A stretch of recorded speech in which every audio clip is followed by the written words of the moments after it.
Hello and welcome to Relatively Crafty, a knitting podcast. I'm your host, Christy. I come to you from the Denver area of Colorado, where I live with my husband, Ron, our two daughters, Tatum and Delaney, our tuxedo kitty, Lilu, and our Podango puppy, Sophie. Welcome. It is summer now, finally. I don't think finally. I'm like, why did it have to come? But today is July 22nd, and we finally had to turn our air conditioner on. We got up above 90 degrees. I really cannot complain because it took a long time for it to get there. But our air conditioner has been running all week now and will continue because we've got mid-90s all week coming up forecasted. So there is a background noise down here. These are all things that I am learning as we are going through the year, and I'm spending more time down here, but our furnace thingy and fan and whatnot, that's all down here. So I apologize for the background noise. It is not a manual fan. It is the AC fan, and I have turned off the manual fan to kind of help with some of the noise. So I don't have any air blowing on me. Hopefully I won't get too hot. It does, the one advantage to the basement is that it does stay cooler down here all day long, which is kind of nice. In our bedrooms, it is hot. And those are on the top floor. So we have a two-story, well, I guess with the basement, three-story townhouse, and the top floor is where the bedrooms are, and that is hot. And that is where I used to record, so at least it's cooler down here. But I do apologize for the background noise. I have told my family to stop walking around upstairs. They don't listen. What?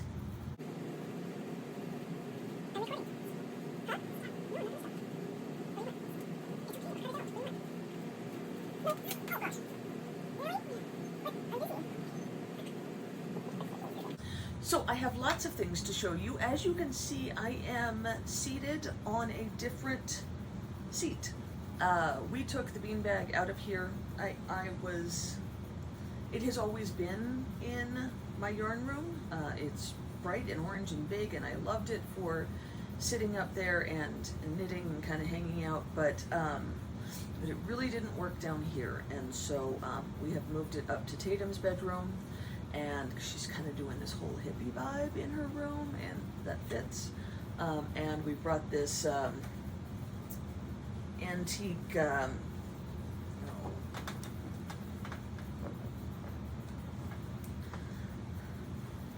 this beautiful rocker that I had upstairs down here. And so yesterday, it just came down yesterday, and I sat down here for like an hour and just knit, and it was so nice. I missed being able to hang out around my stuff and knitting.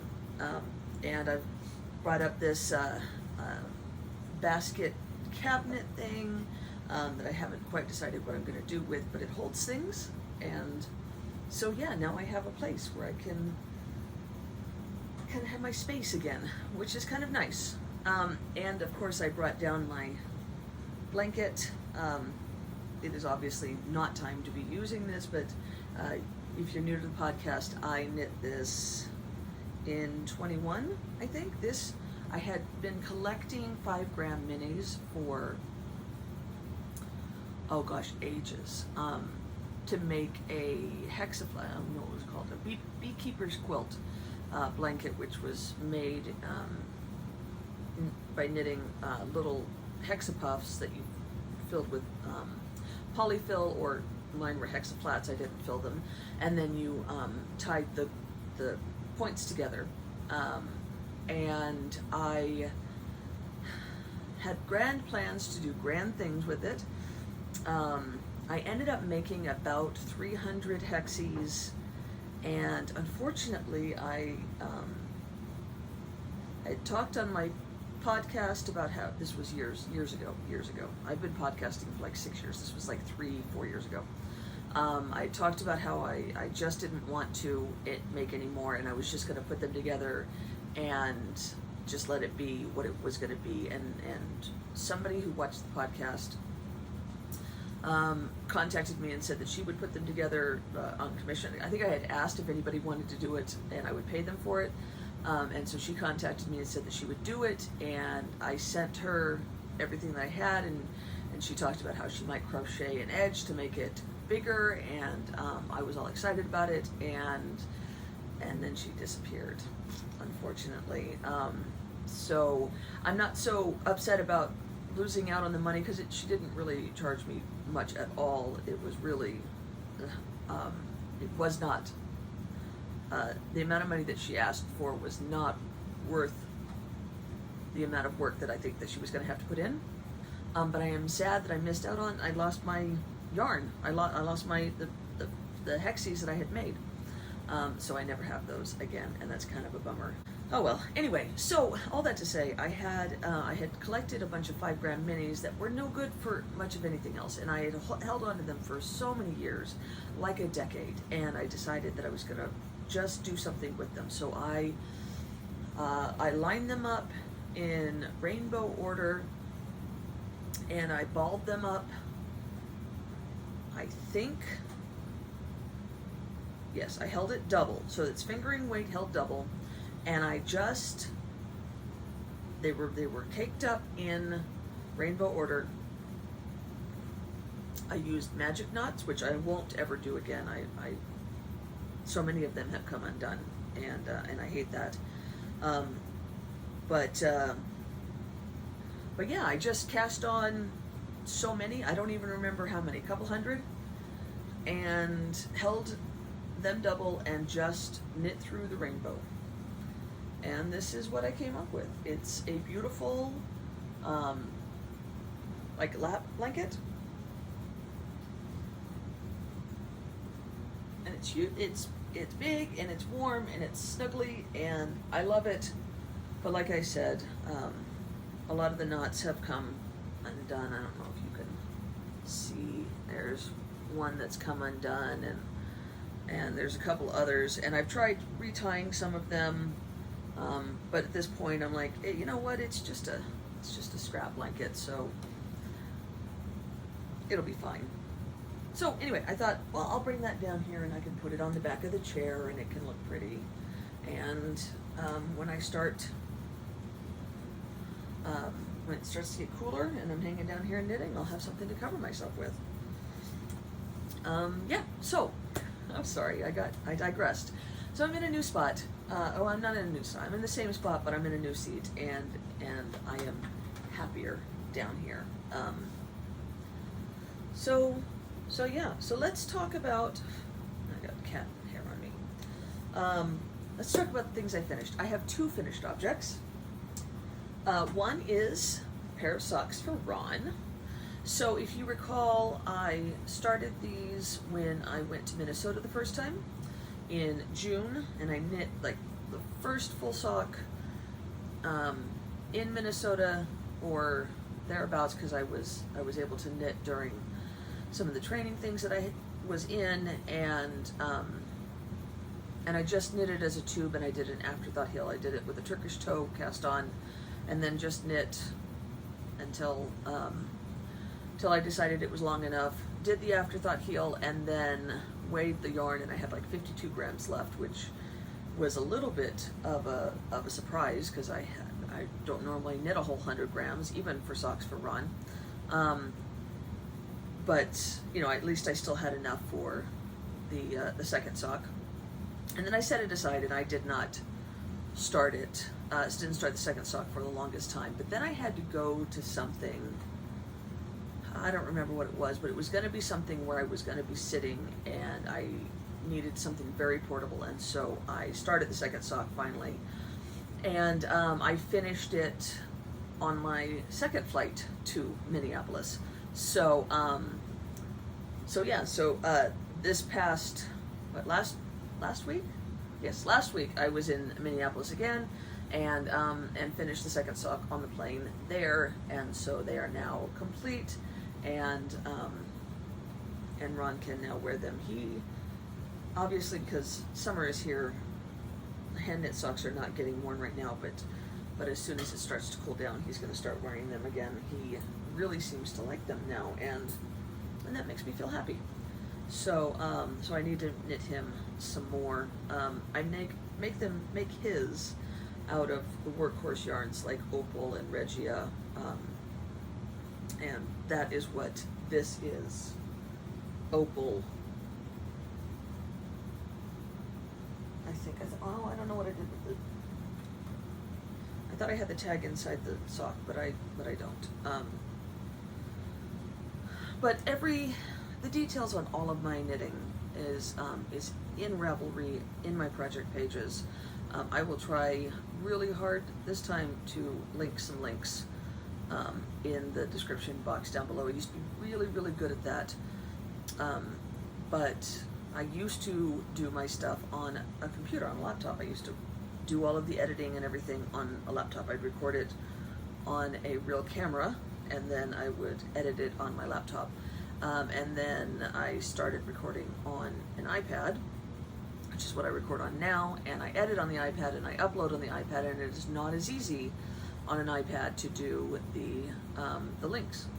And with work and whatnot, I just ran out of the energy. So I've gotten out of the habit, but I need to do better. But anyway, all that to say, the details, the yarn I use, the dates, the needles, all of that is on my project pages. So these are done, and since I went to Minnesota, I also worked on the outline tee by Jessie Made Designs that I had showed you guys in my last podcast. I had started the bottom ribbing. It's a bottom up oversized cropped t-shirt, and I had started the ribbing, and I had like an inch or so of the stockinette, and I said I was saving the rest of it for my Minnesota trip. And so once I finished those socks, I pulled it out and just fell in love. I was able to work on it while I was in training,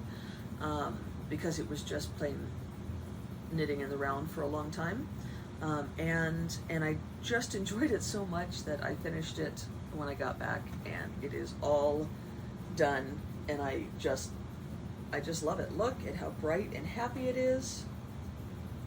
So as I said, this is the outline tee by Jessie Made Designs. This yarn is 3 Irish Girls, whatever their sock base is, in the colorway Highlighter. And somebody pointed out, I can't remember who it was, but somebody pointed out that the designer, or the yarn dyer, is Minnesota based, and they are. So that was kind of cool to knit Minnesota yarn when I was in Minnesota. But yeah, it's all done. I didn't really do anything different than the pattern called for. Here are some pictures of me wearing it. I finished it this past Tuesday night, and blocked it in the evening, overnight, and wore it to work on Wednesday because I just was so excited about it. It's a bottom-up sweater, as I said, and I knit.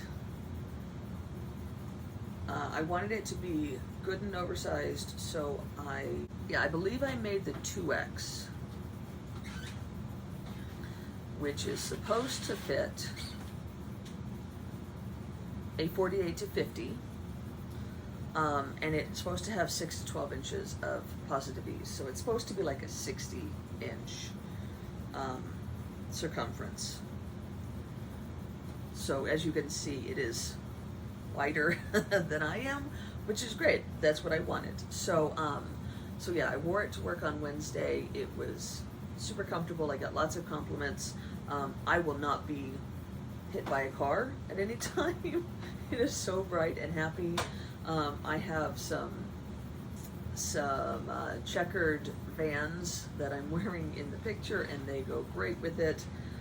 It's a super easy pattern to knit. I would totally knit this again. The only thing that I think that I would do differently is I don't think that I would put this dropped stitch design. Not that I don't like it, I think it looks really great on some of them. I just can see myself catching. So two rows of two stitches dropped at the front, and it goes all the way up the neckline, and then same. It's hard for you guys to see that. Same 2 stitches on the back, and then there is one on either side of the armhole that goes all the way down, so you have the same space on each side of the arms. And I just know that I'm going to catch it on something, even if it's just my own hand or the dog, because as I've mentioned before, Sophie is a terrier type breed, and so she has very long claws that are meant for digging, and even when they're cropped short and kept trimmed, they're still long, and she has pulled out single strands of yarn on many sweaters because she gets really excited when we come home. And so yeah, it's done, and I have some yarn left over. I have 67 grams, I think, which I think I can use to make a hat. And as I mentioned, I was thinking about maybe holding it with some mohair. I know that I've talked about mohair bothering me in sweaters, and that is because it tickles me here, but it doesn't bother me on my head at all. And so I have some yellow, which would tone down that brightness. I also have some orange, and I have some navy. So I could really just hold it with all 3 and see what I get. Honestly, I don't know. I'm just gonna play around with it one of these days. I also have a full skein of mohair that's just undyed, but I don't know if I'm gonna use that for something later on. So I really, really like using up scraps.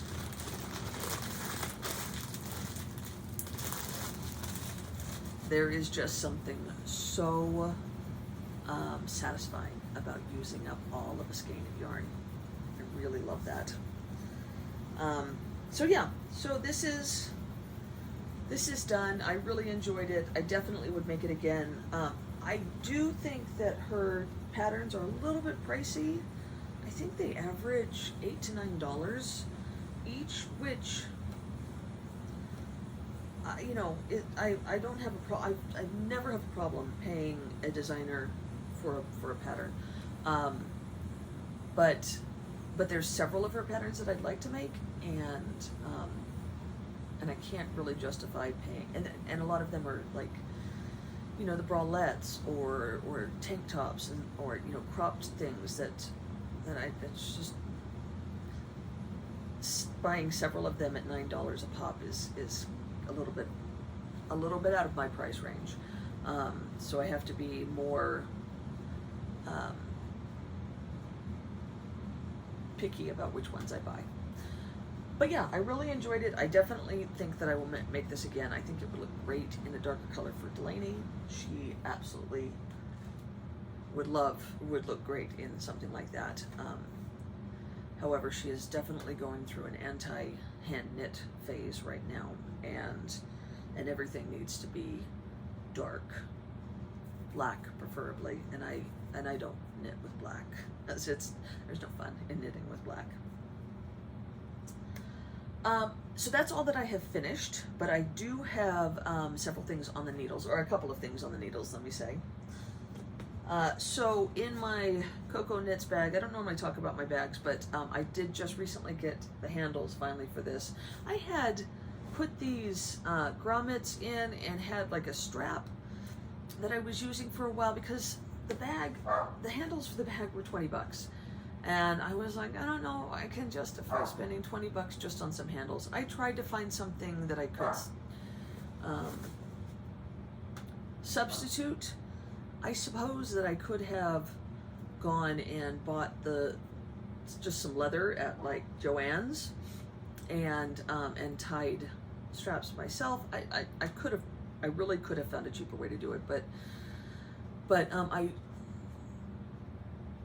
disliked more and more the orange strap or the yellow strap that I had put on here, and I really wanted to just get something that I could hold it. I was trying to do it without a strap for a while and it wasn't working, so I finally broke down and bought them. I like them.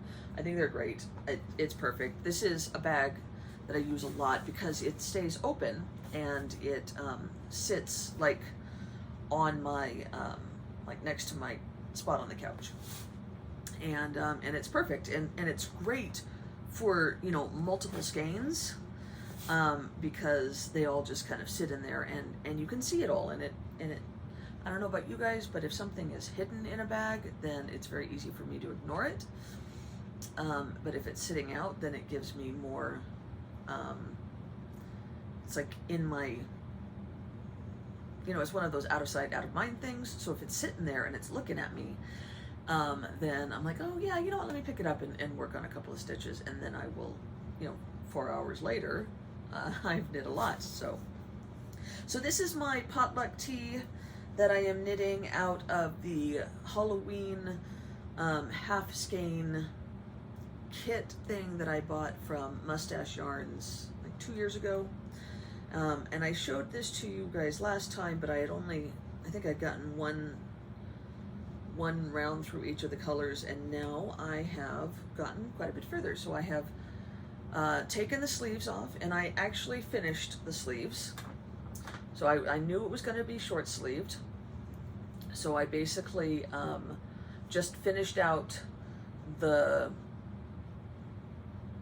color sequence until I got to black. So I took the sleeves off halfway through this variegated, and so I did one stripe of the purple, and then I did the black in a garter stitch hem, which goes along with the garter stitch cast on for the neckline.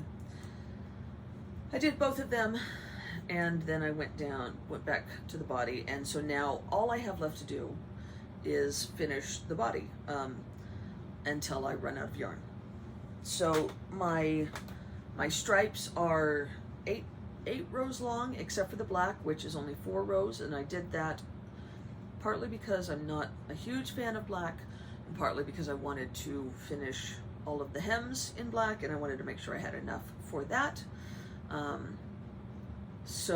It's basically, you know, you can see it's a lime green, gray, a very orange, Halloweeny orange, a variegated that has all the colors in it, and then a purple.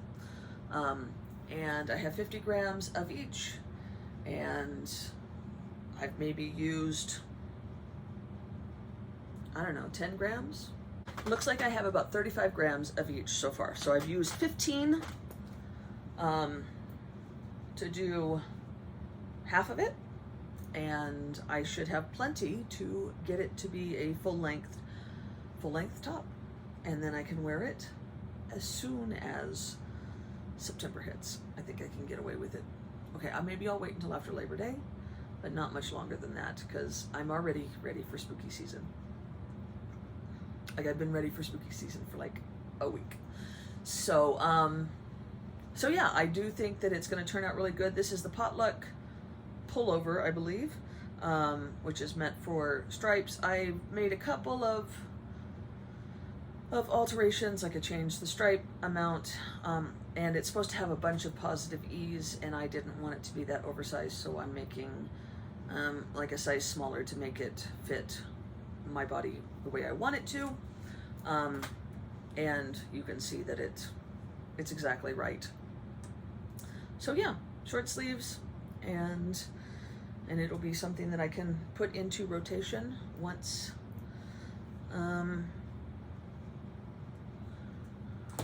September hits, and then all through October, and probably into November. I don't know, I'll wear it whenever I want to, because I can. And then I have one more on the needle project, and that is the one that I was mentioning earlier about how I wanted to remake a sweater that I'd made before, and that is the Gartrell Cardigan, which is this. If you guys recall, I made this one out of the Big Sky Fibers Christmas Advent for 2021. I knit, it's a DK weight sweater, and it's bottom up, and I knit each one of the colors that I got for the Advent every day, and so I had the whole sweater done before Christmas. Well, about Christmas. I think I did because this color that's on the button band and the hems is the main skein that I had gotten on Christmas Day. So I think the week between Christmas and New Year's is when I did all of the ribbing and whatnot, and sewing, because it's knit in pieces.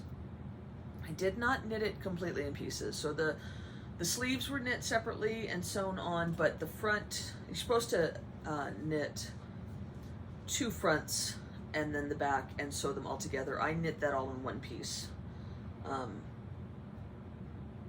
which is super easy to do for a pattern. If you're ever looking to do that, you just add all the numbers together and cast that number on, because you don't really need to have the one of the advantages to having a sweater in pieces is that the seam gives some solidity to the construction, and it can help the sweater keep its shape, right?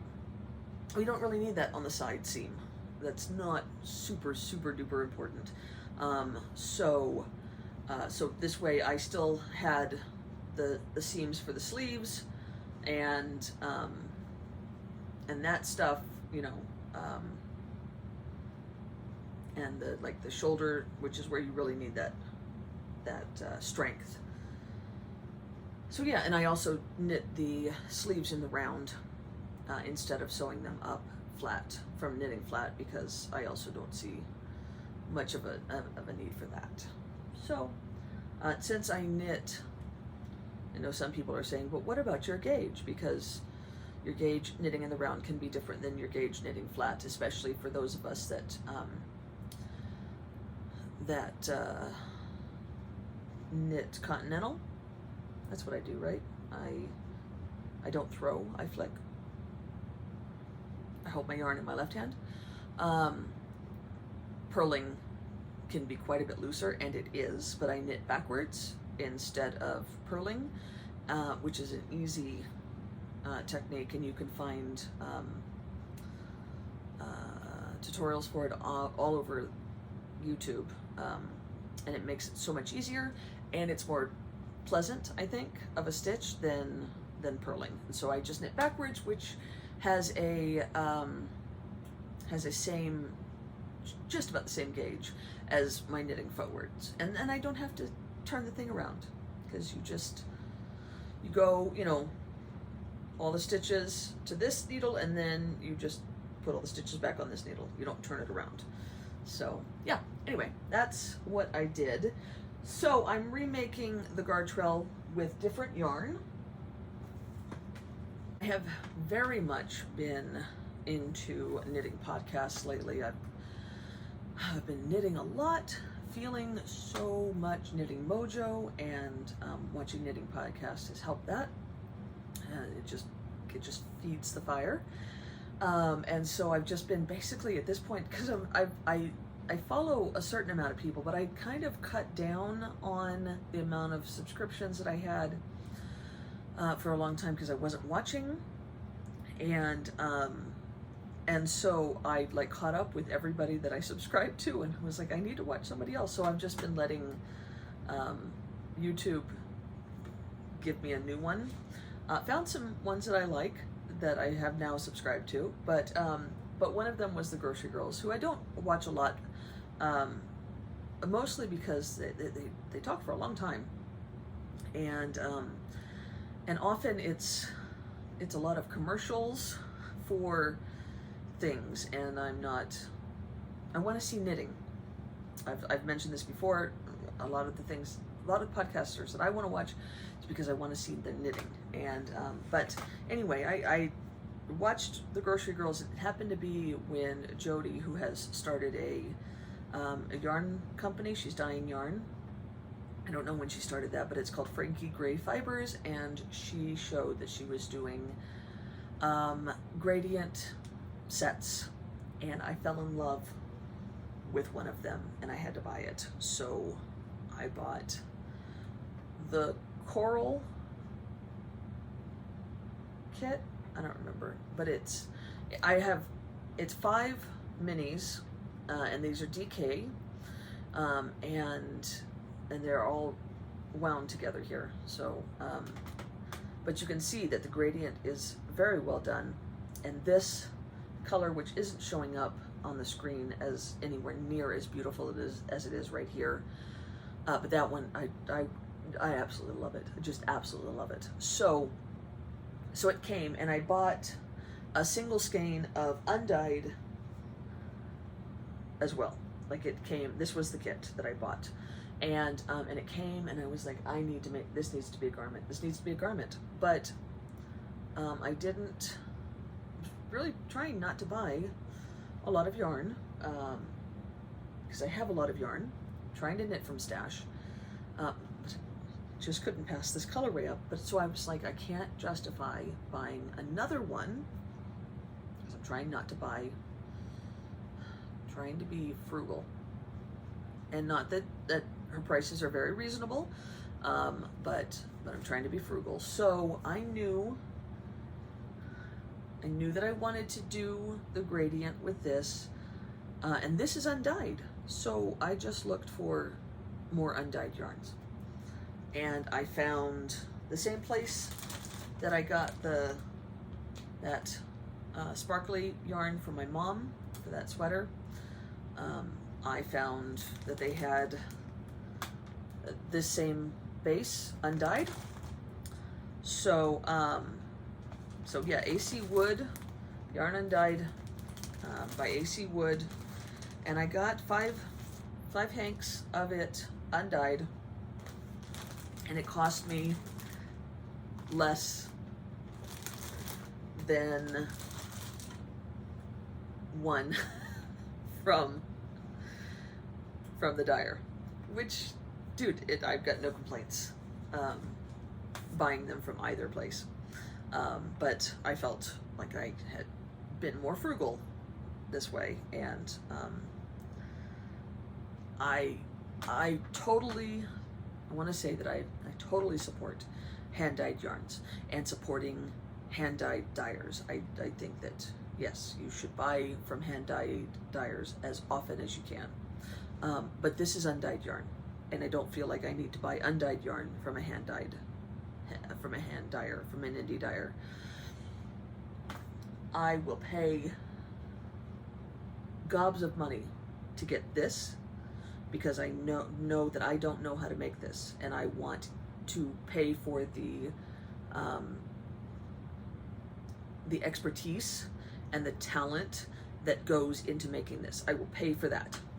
I won't pay for it for this. So finding that I could get 5 skeins for $35 undyed, I was gonna go with that. And I cast on the Gartrell. I decided to start with the sleeves, which are just going to be undyed. I have finished the first sleeve this morning, and here it is. It is all done and ready to go. I started this on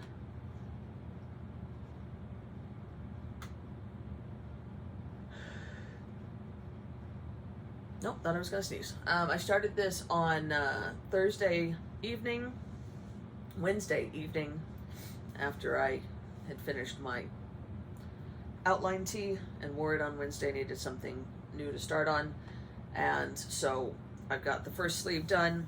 Sleeves are quick and easy when they are separate. So much more pleasant to knit sleeves when they are separate from the body, let me tell you. A lot of the people that complain about sleeve island, and I am one of those people. I hate knit. I wouldn't say I hate. I do not enjoy knitting sleeves on a sweater very much. I do it because I like to have sleeves on a sweater, but I don't really enjoy that part of it. However, knitting sleeves by themselves, when they're not attached to the sweater, super easy and quick. It's like knitting a sock, basically. Because it's a small circumference tube that knits up pretty fast. So this sleeve is done. I used just over one skein for this one sleeve. You can see there is where I did the clasped weft join for the second skein. So I got all of the sleeve except for what, like 2.5 inches of decreases at the top. So I will start the second sleeve and then I will knit the body. And the reason why I chose to start with sleeves is because I knew that they were going to be less enjoyable than the body because they were just going to be white or undyed. Because this is white, but it's got a bit of a cream. It's like an off-white. The body is going to have this beauty in it, and I wound it this way, but I should have wound it the other way because I like to pull from the center, and since this is a bottom-up sweater, I am going to have this be the bottom. So I'm going to do the ribbing in white, and then it's going to start with this darkest color and end with this lightest color gradiating up. I feel like I should probably, there's like, I think these are 20, there's 20 grams, so it's 100 grams here. So I should be able to get, you know, to about the bust, and then the rest of the sweater will be white. And so it's kind of going to look like, I think there's a palette cardigan. I think that's what it's called, palette sweater, something like that. I bought Lolo Did It yarn in order to make that. And this is kind of what I'm envisioning in my head. Let's see if I can post a picture. And kind of the same idea, you know, you're having these stripes along the waist area of the sweater, but that sweater is a worsted weight and I needed something for DK. That's what this yarn is. So it totally jumped the queue. I didn't plan on knitting this when we were talking last. I hadn't even bought the yarn when we talked last. I didn't know the yarn existed when we talked last. But sometimes that happens. You get yarn and you're like, that has to be cast on now. So that is what I have done. So those are the two active whips that I have. I do have another thing that's all ready to go, and that is in a new acquisition. When I bought that birthday kit, I think from Jimmy Bean's Wool, I also bought this Delicue bag because it was orange and it's kind of like this waxy canvas, and I loved it. And then but it was on back order. And so it just arrived. So I bought it a while back, but it just arrived, and it's beautiful. And I absolutely love it. So totally worth it. I had thought maybe I'd use it for a purse. It's not really for that, but it's going to be a great sweater bag. It's another one that kind of sits, doesn't so much sit open, but it sits with a wide bottom, so you can put several skeins in there. And I have put several skeins in there. So these are all of my leftovers Wonderland Yarn Mad Hatters, which is a sport weight yarn, and I have used this yarn for two sweaters. I knit the Andrea Mowry pattern, the Swifty, something like that. I think it's called a Swifty. If it's wrong, I'll put it on the screen. I knit that out of this gray, this kind of purpley leaning gray, and then lots of, I had like a mini kit that I think was called A Million Kisses, and was like purples.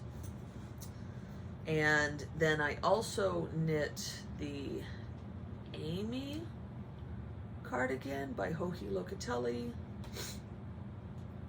this year, and while I don't really like the way that I made that cardigan fit, it wasn't my fault. Pattern wasn't right. I opted to do it with a different amount of ease I didn't follow the pattern very well. It was during a lull in my knitting mojo, and it's all my fault. But I love the colors of it, and so I have all of these leftover bits of that. So I have, you know, red and this teal and yellow, brown, a couple of oranges in here, and then I have from, gosh, a baby sweater that I knit a long time ago that has a little dinosaur on it. I have this turquoise, and then I have a full skein of it as well. And then I have a full skein of this one. So all of these leftovers of the same yarn base that I am going to knit marled, and I'm going to make this sweater, which is the Spectra by Cecilia Campochiaro, and I think it looks amazing. Her sample is perfect, just about perfect. Everything about it, the colors are just gorgeous, and I would love to just have that one. But I am going to use up these leftovers, as I've mentioned before today. I really like using up the last bits of skeins. And this is a sideways knit marled sweater, and yeah, I'm going to put those together for that. I would have started this one already, but I am out of printer ink, and I am waiting for my replacement ink to come. It should be here in just a few days, and then I will be able to get started on it.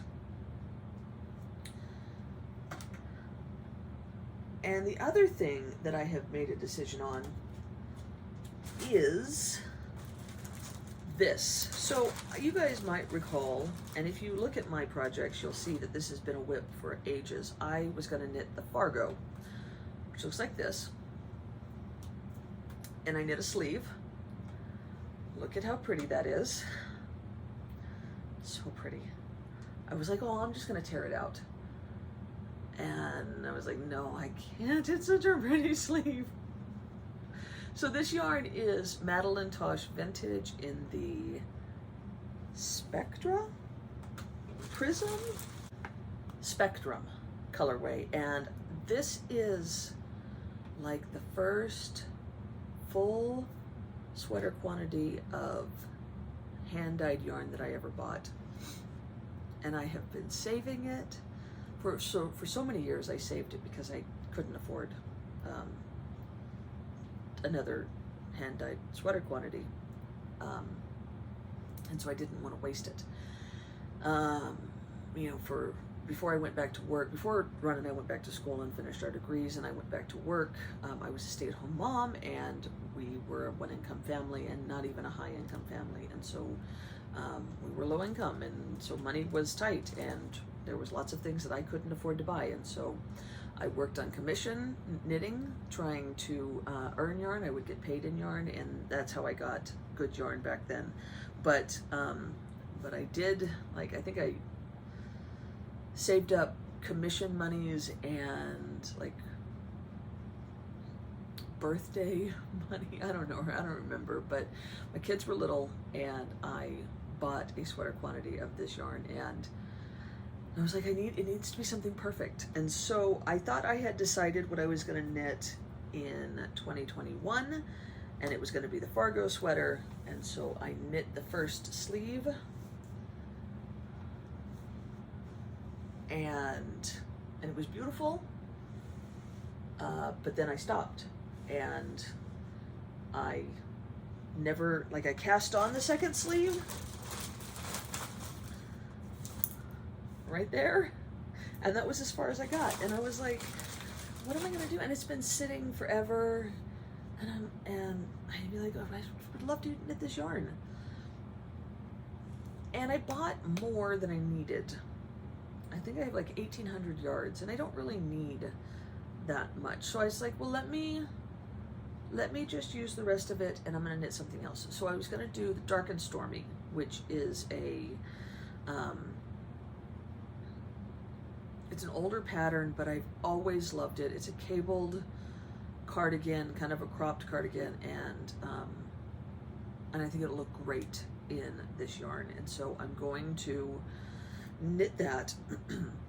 But when I was thinking about ripping this sleeve out, I was like, I can't rip this out. This is so pretty.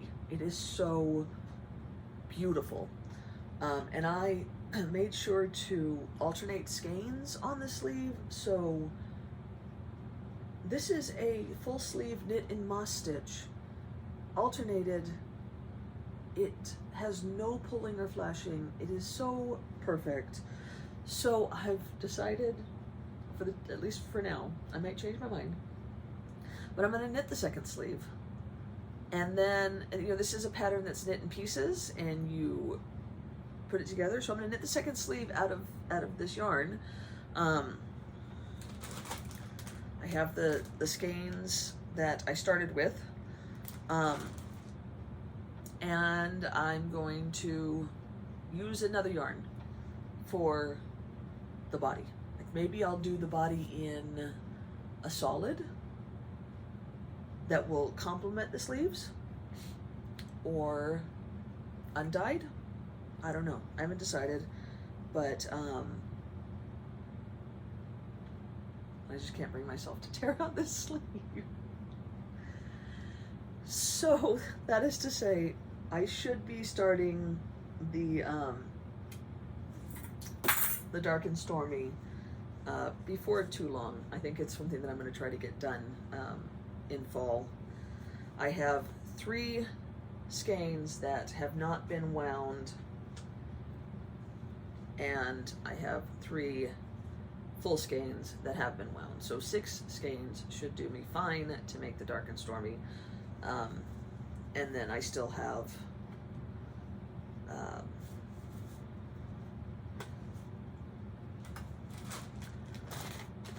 looks like 1, I think these 2 are what I used for the first sleeve, so I should be able to get the second sleeve out of them. And then I also knit a baby sweater out of a skein here. It's an entrechat, and this is the leftover from that. So yeah, that's just kind of something that I've been thinking about as I've been down here. It's one of the side effects of going through your yarn and cleaning things up and whatnot, is that you start making plans. I also took the opportunity to wind up some yarn. Oh, and I put a bunch of stuff on D-Stash. I have, I started an Instagram. It's called Relatively D-Stash, Relatively Crafty, or Relatively Crafty's D-Stash. I'll try to link it down below, but it's on Instagram, and I really haven't had a whole lot of nibbles. I sold 2 skeins, got those out, and that was about it. So I guess Instagram isn't the way to do it either. I don't know. I don't know how to de-stash this yarn. I got good yarn that would go to a great home, and I can't find it. It's the wrong time of year. A lot of people do not have the knitting mojo that I have right now. I don't know why it's hitting me so hard in summer, because normally people get really keen on knitting when it cools down, you know, and then they're like, oh, I need something woolly to warm me up, and then they want to buy all the yarn. But yeah, eventually this yarn will sell, and it's also on Ravelry. Feel free to take a look if you want. No pressure. But as I said, I've wound a bunch of yarn. So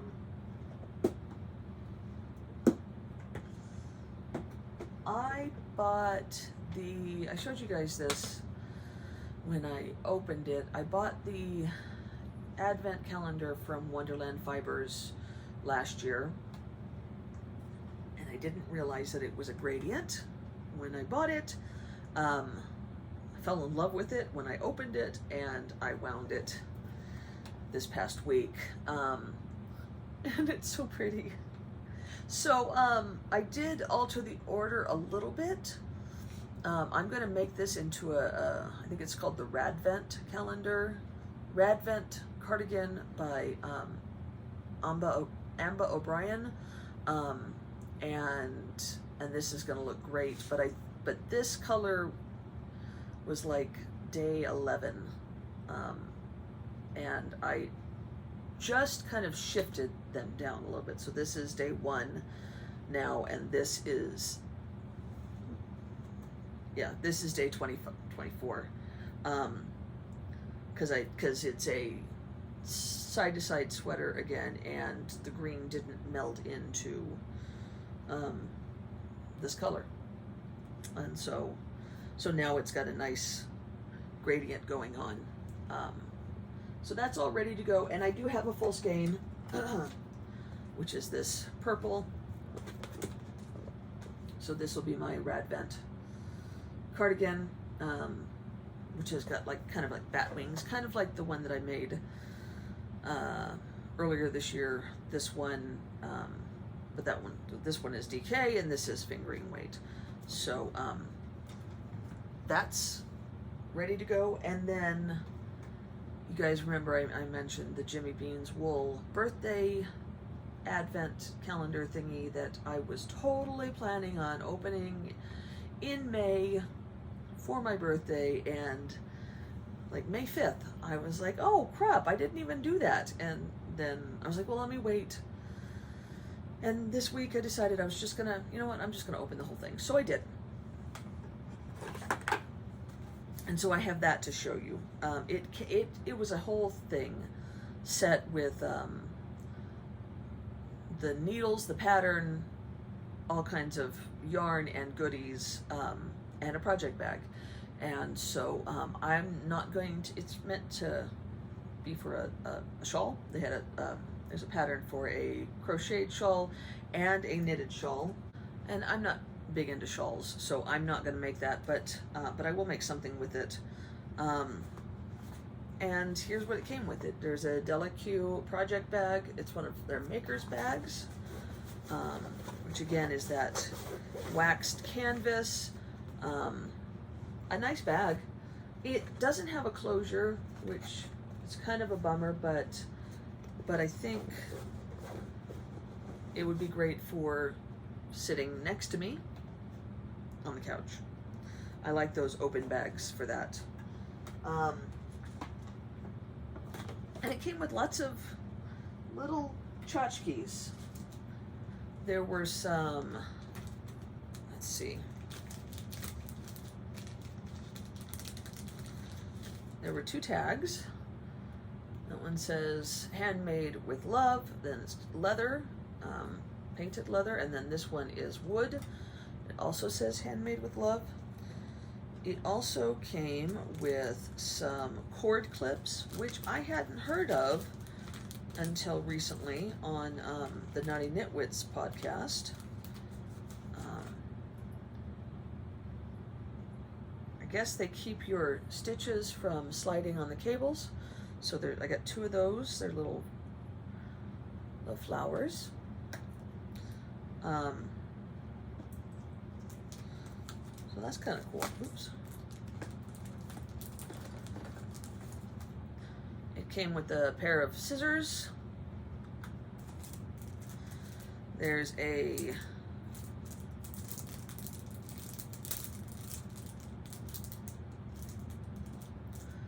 birthday cupcake yarn ball progress keeper.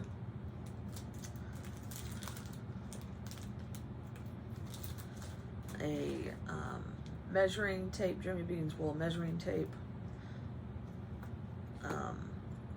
A party hat needle gauge. It was really a really cool little kit.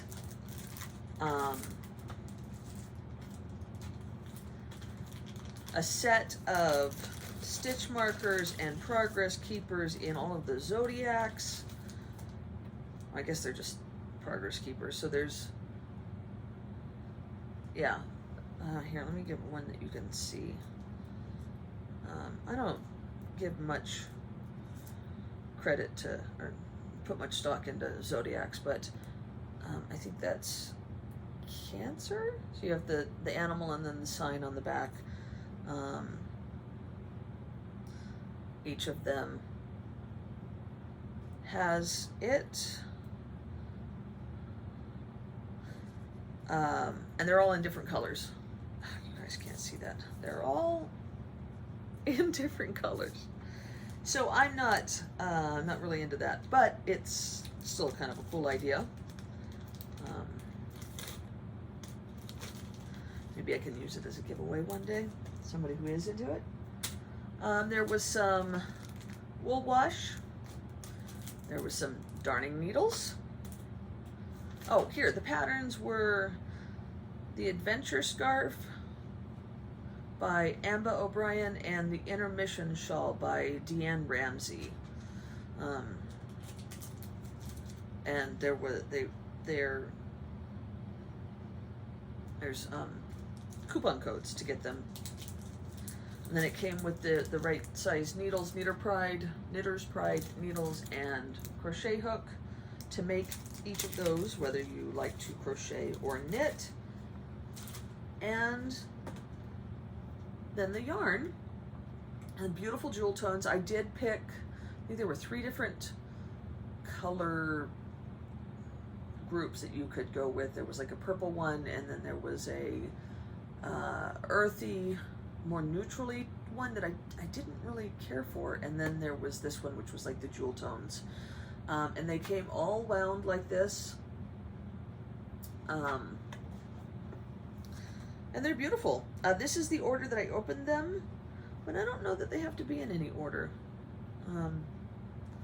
So yeah, they do have, oh, they have, look at that, they all have tags in there. So this one is day 30. It's Madeline Tosh Euro Sock. I think the colorway is Beautiful Liar or Whippersnapper. I don't know if you guys can read that, but yeah. So I have all of the yarns, and I might put them together with some other minis to make like a scrappy sweater. I really like making scrappy sweaters. So yeah, right now it's just sitting here, and I'll get to it one day. It's pretty. I'll use all the tchotchkes now. But yeah, that's what I got. So I guess that's it, guys. I think I've talked long enough. This is already over an hour. So yeah, have a wonderful rest of your weekend, and happy knitting. Bye.